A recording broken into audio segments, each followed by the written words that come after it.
तो अक्सर लोग बात करते हैं कि गवर्नमेंट इंस्टीट्यूशंस में फीस कम होती है, ऐसा जाने पे काफी बेनिफिट होता है। तो आज के इस वीडियो में हम डिस्कस करेंगे कि कैसे आपको गवर्नमेंट कॉलेजेस में जो भी आईआईटीज, एनआईटीज या अदर स्टेट कॉलेजेस हैं उसमें आपका फीस वीवर कैसे होता है, कैसे आपको कम पैसे देने पड़ते हैं, क्या क्या क्राइटेरिया हैं, तो पूरा डिटेल में डिस्कस करते हैं। तो उससे पहले अगर चैनल पर नए हैं तो चैनल को सब्सक्राइब कर लें। तो उससे पहले एक चीज बताना चाहता हूँ, इस वीडियो में सिर्फ इंजीनियरिंग कॉलेजेस की बात की जाएगी। तो पहले इंडिया में जो भी इंजीनियरिंग कॉलेजेस हैं जो आपको स्टेट में है या फिर प्राइवेट कॉलेजेस हैं या फिर नेशनल लेवल पे है, तो सभी में कुछ ना कुछ फीस का क्राइटेरिया होता है। तो जो भी नेशनल इंस्टीट्यूट है, नेशनल इंस्टीट्यूट जैसे कि आईआईटीज, एनआईटीज, ट्रिपल आईटीज और जीएफटीआई, ये नेशनल लेवल पे बहुत अच्छे इंस्टीट्यूट्स होते हैं। तो ट्रिपल आईआईटी और जीएफटीआई का जो फीस इन जनरल क्राइटेरिया, उसका गवर्नमेंट ऑफ इंडिया जो रूल देता है वो जनरली लगता नहीं है। वो इंस्टीट्यूट का अपना अपना पॉइंट रहता है, वो अपने पॉइंट्स रखेंगे, आपका उनका वेबसाइट पे जाके डिटेल देखना पड़ेगा कि क्या है।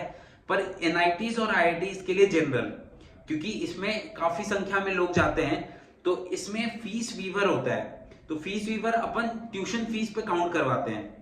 तो बेसिकली गवर्नमेंट ऑफ इंडिया क्या बोलती है कि जिन बच्चों का फैमिली इनकम अगर 5 लाख से ज्यादा है, ध्यान से सुनिएगा, अगर जिन बच्चों का फैमिली इनकम 5 लाख से ज्यादा है उनको उनकी फीस वीव नहीं होगी, उनके फीस कम नहीं होंगे। जिन जिन बच्चों का फैमिली इनकम 1 लाख से 5 लाख के बीच में है उनको 1/3 फीस देना पड़ेगा।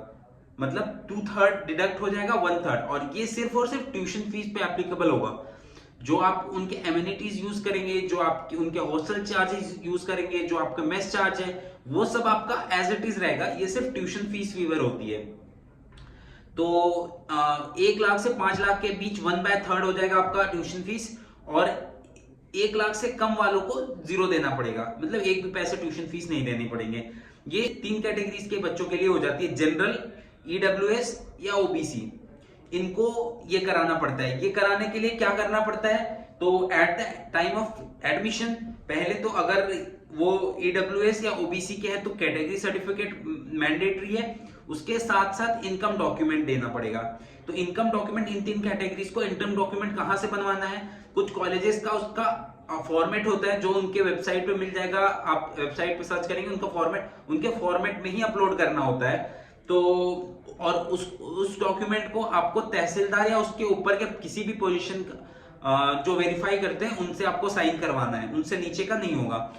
तो ये जमा करने के बाद आपका फीस ऑटोमेटिकली डिडक्ट हो जाता है, ट्यूशन फीस कम हो जाते हैं जैसे आप इनकम डॉक्यूमेंट जमा करते हो।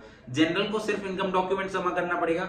अब बात करते हैं एससी, एसटी और पीडब्ल्यूडी कैटेगरीज के बच्चों के लिए। उनको initially at the starting of the admission बस उनको दिखाना होता है कैटेगरी सर्टिफिकेट।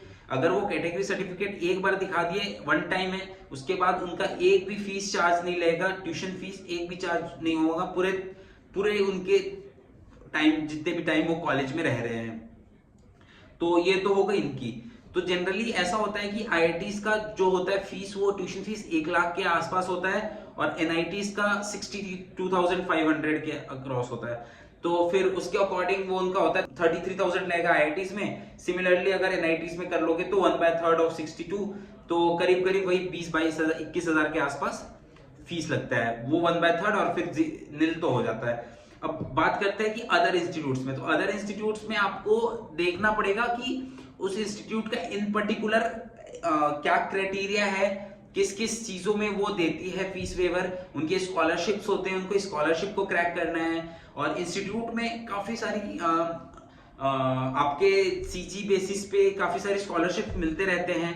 तो आप उसके बारे में अवेयर रहें, क्या क्या स्कॉलरशिप मिलता है। वो हर इंस्टीट्यूट का अलग रहता है, अपने हिसाब से रहता है कि उन क्या क्या स्कॉलरशिप ऑफर करते हैं। तो आप उनका डिटेल वेबसाइट पे देख सकते हैं। पर फिलहाल तो अभी इन जनरल एनआईटीज और आईआईटीज का ये रहता है। तो बस यार, इस वीडियो के लिए बस इतना ही। मिलते हैं अगले वीडियो में, तब तक के लिए बाय बाय।